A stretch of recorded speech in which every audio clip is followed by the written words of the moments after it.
আমি বাংলাদেশের সকল ছাত্রদেরকে একটা মেসেজ ড্রপ করতে চাই।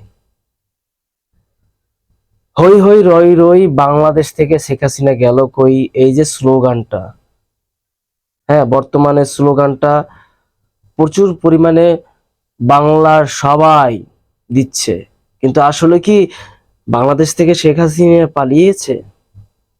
এটা আমাদের ভুল ধারণা। শেখ হাসিনা এখনো পালায় নাই, হয়তো পালাইছে, কিন্তু ও যে ক্ষমতার যে লালসা, এটা কিন্তু মন থেকে যায় নাই।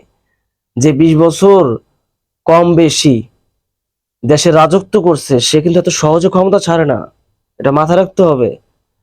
তার চেলা চামুন্ড বাংলাদেশে এখনো বিদ্যমান আছে, বুঝছো? এটা মাথায় রাখতে হবে। তো বাংলার যে ছাত্র দল, বাংলাদেশের যে ছাত্ররা সাহসিকতা যে দেখাইছো, ইয়ার স্যালুট বানতা হয়, ইয়ার স্যালুট। তোমাদেরকে স্যালুট দেই। তোমরা যে কাজটা করছো কেউ করতে পারে নাই। ছাত্রদের অবদান যুগে যুগে রয়েছে, থাকবে আর আছে। তার প্রমাণ তোমরা দিছো। এই বাংলাদেশকে সাময়িক স্বাধীন করেছো, সাময়িক, এখন কিন্তু পরিপূর্ণ স্বাধীন হয় নাই। বাংলাদেশের উপর এখন প্রচুর পরিমাণে ষড়যন্ত্র ঝড় বইবে।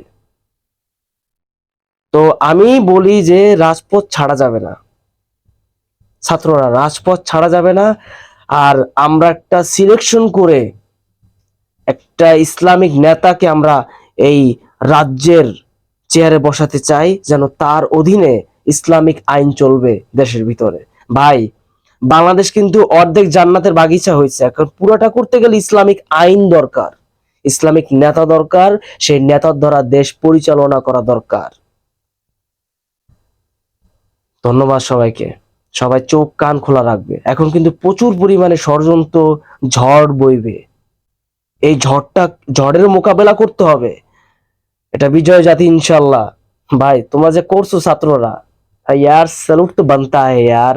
তোমরা যা করছো কলিজা লাগছে।